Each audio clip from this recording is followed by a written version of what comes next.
Look at them there, sitting innocently. Beautiful dogs with big flopsy ears, fuzzy, big dark eyes that look at you with sadness. If you would just come over to us and pet us and give us attention, we'd be loyal to you forever. You never guessed the villainy that lurks in their hearts. Just moments ago, they leapt from that chair onto my desk and stole my coffee. You never know what lurks in the dark hearts of Beagles. Whatever role-playing game that you're playing, there is some story to some degree or another. Sometimes it's pretty light. Like if you're playing a hack and slash kind of D&D game, old classic like Against the Cult of the Reptile God, there's a story there. Explicitus Defilus is doing things to the town of Roleplaying, and you've got to stop those things. So you're going to go down into a dungeon to defeat Explicitus Defilus. We don't know necessarily why Explicitus Defilus, that name is getting hard to say, is doing what they're doing. Why are they doing bad things to Roleplaying? Is there something where Roleplaying has actually taken their land from previous generations? Are they cults of some ancient god and this is actually a deity that they're trying to bring in? We don't have to think that hard in that kind of a game, but that's not every game, and that's not every table. And it can be useful to figure out where the players of your table are comfortable with villainy. What do they need so that they can engage in the villain and go, this feels good to fight this person. I'm getting what I want from the engagement in this story, and I will feel good about what we're doing when I finally slay the dragon and put them down, and that I have accomplished a net good for this world that we're playing Dungeons and Dragons or Pathfinder or whatever in. For me, that comes down to looking at 3 ranks of villainy and what I want to do with this particular villain and this particular table. And I'll use all kinds throughout everything. All of them have one thing in common though. Every villain that I play is operating from a fundamentally selfish perspective. They always want what they want, just like everybody does, except they want it at all possible costs. Because no matter what, you will not get in my way. We've been face to face, yeah. But I will not hesitate. Not for a second. Not unlike my Beagles. At the bottom of the evil reasoning chart, we have, I'm evil because of evil. I call it cartoon villainy because I think of like the cartoons I grew up with. Skeletor is evil because of evil, and so is Mumra from Thundercats is evil because of evil. You want things that people might understand contemporary, Ganon and Bowser are evil because of evil. We don't need to think too hard about why it is that Link and Mario are trying to defeat these characters. Let's just go and defeat them. You could have something that's more serious and more brutal if you look at things like the books from Lord of the Rings or the Prydain Chronicles or Narnia. Sauron is evil because of evil, Euron is evil because of evil, and the White Witch is evil because of evil. And that is totally fine. That is the way it is in most fantasy literature. Sauron is evil because into this ring he poured his cruelty, his malice, and his will to dominate all life. And if that's all you read, the Lord of the Rings and the Hobbit, that's all you're going to know about Sauron. It's fine. That makes a great story with that. But then there are levels of abstraction up from that because your table has gotten used to it. They've seen Joker. They know that Joker is evil because of evil. But they want to know more about Joker. They need a better villain. So we get to different levels of abstraction in going, okay, but why does Joker want what he wants? In the second level of abstraction up, we get to, I'm evil because I want. They want something, and they can name that something. And then they do things because of that. And for me, for all villains, if I was to boil down all their reasons, they want control. Whatever it is that they want to do, it fundamentally means I want control of something. Let's take 2 diametrically opposed villains from the D&D universe. Demogorgon and Asmodeus. One is a demon lord and one is in charge of the 9 hells. They seem like they should be pretty far apart. One's chaotic evil, one's lawful evil. But what they fundamentally both want is control of things. Demogorgon wants it for a different reason. Demogorgon just wants to watch the world burn. Very Joker-esque character. Do I really look like a guy with a plan? You know what I am? I'm a dog chasing cars. I wouldn't know what to do with one if I caught it. You know, I just do things. On the other side, Asmodeus wants to dominate the world. He wants to control, well, all of existence because he's seen a disorder and I need to inflict my version of order on it. I don't care what the rest of you want. I need order and I need my order. With our combined strength, we can end this destructive conflict and bring order to the galaxy.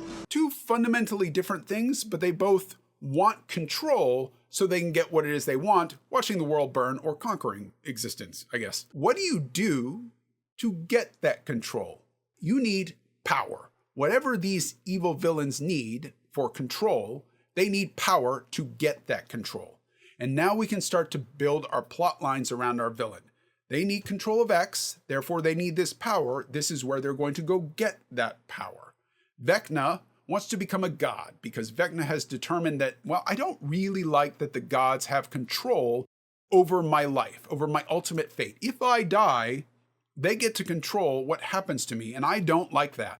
So I am going to become a god. And in order to do that, I need magical power to first become a lich so that I can then live long enough to figure out how I would steal power from, whether that's Ouijas from Greyhawk or it's Mistra from Forgotten Realms, whatever your world is.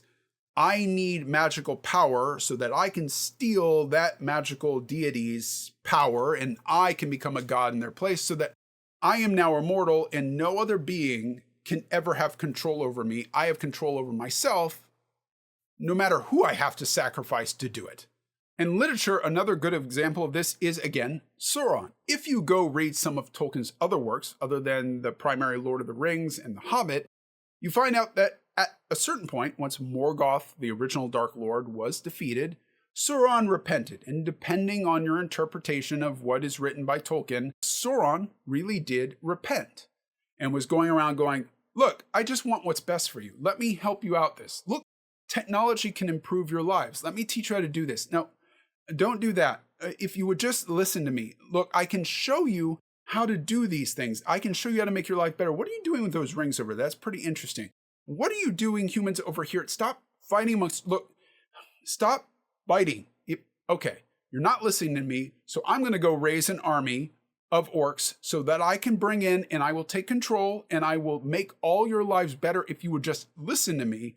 No, you're not doing that. Okay, now I am going to conquer you, and you're back into Dark Lord territory because what I want as Sauron in this case is control over all these people that I see being disordered, disorganized, not knowing what's best for themselves.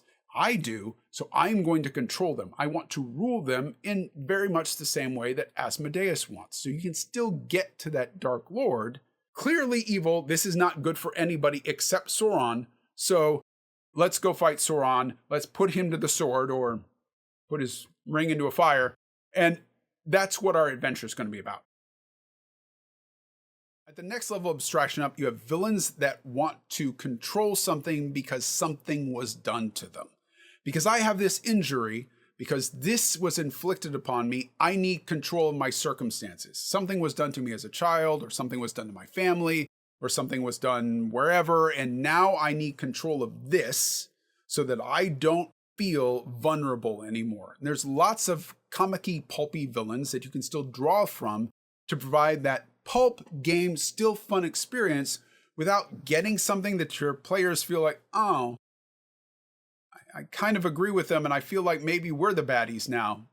Something like Thanos or Killmonger from the Marvel movies. Killmonger wants what he wants for understandable reasons. We can understand that your father was killed and now you're feeling like you were vulnerable, like you never had control of your life. So you're going to make sure that you have control over your life.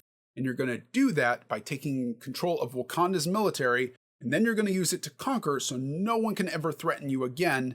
And you are justifying it to yourself by saying, this is good for my people. This is ultimately good for those that I identify with. But he's not really doing it for that reason, is he? I know people have used Black Panther before, so different example. Let's use a classic video game villain. Yeah, that works. Arthas from the World of Warcraft games, from Warcraft 3. Arthas starts off as a paladin, and he is trying to stop an undead plague sweeping through Lordaeron. People are dying. I'm a prince. I'm a paladin. I want to stop this plague of undeath.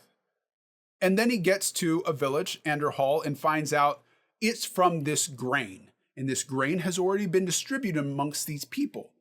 And if I let this go, if I let these people that have already eaten this grain, that are already infected, that are in the midst of turning, just go, they're going to kill more people. They're going to get outside of Anderhall, and the plague will spread rapidly from there. I'm never going to be able to stop this. So I must put to the sword these people in Anderhall, which understandably Uther and Jaina object to and say, no, you can't do that. Surely there's got to be a better way. That is the hallmark of the NPCs as opposed to your heroes and your villains, is that they will not make difficult choices. Arthas is kind of right. If you do not put these people down, they are going to get outside of here and they are going to infect everybody else. How do we deal with that? But that is an impossible moral choice that we've given our hero turned villain. And then he finds out that this plague is caused by the Nathrazim. And I can't remember which Nathrazim caused it, but ultimately end this so another Anderhall doesn't ever happen. And so that I feel justified in kind of the guilt I'm probably feeling over putting down these people and the betrayal of Uther and Jaina turning against me. I need to go kill this demon so that I can say, look, it was all worth it in the end. Yes, this is what happened, but these are my choices as a king, prince, eventual king, that I'm going to have to make, and I made the right one because it eventually bought enough time for the rest of Lordaeron. I am going to go over there and kill this Nathrazim.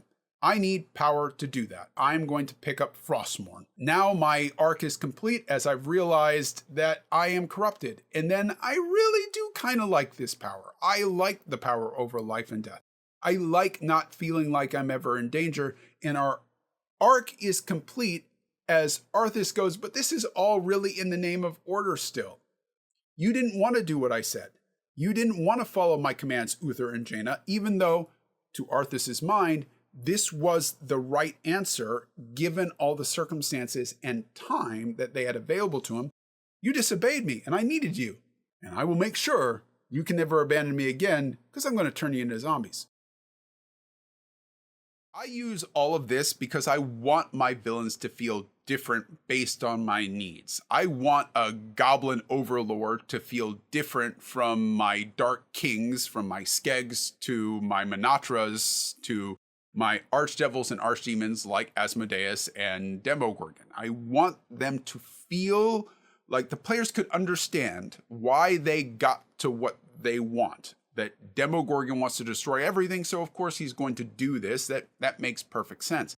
Asmodeus wants to conquer everything, so it makes sense that he would make or seek a rod of domination. It makes the world feel real and that it has an internal logic to these characters. It also helps when that player decides that I have a plus 20 persuasion. Can't I roll a persuasion check and convince Asmodeus of the error of his ways? In my mind, I would not allow that roll. It's your game and you do what you want to do, but I would not allow that roll. But if I just said, no, you cannot roll that, the players might feel like I'm taking their abilities away from them, that I'm just saying no because the DM just says no. And that doesn't feel good to players. But if I can present some reasoning, if I can have Asmodeus respond as Asmodeus because I understand what it is that he wants in my game world, that helps the player go, no, there's no way I was ever going to convince that person to put the rod of order, disorder, or domination down. That was never going to be in the cards. That was never going to happen. And they will accept that because I'm speaking in a way that is consistent with Asmodeus's logic. Cartoon villainy is a lot of fun. It can be really enjoyable to just deploy evil for evil's sake. Even something that is up from one level, that can be a lot of fun. Getting into the higher level stuff where you're like, okay, they have some justifications that are understandable, can really make for a more in-depth, more engaging game to the players that want to do more role play and want this to feel like more than just a hack and slash adventure, but not every table is into that. And this has nothing to do with their talents, their ability scores, and whether they're a dark knight or an ancient lich or an archdemon or an archdevil. All those abilities and scores and powers that you give them, those are important because ultimately you're going to want to defeat this villain.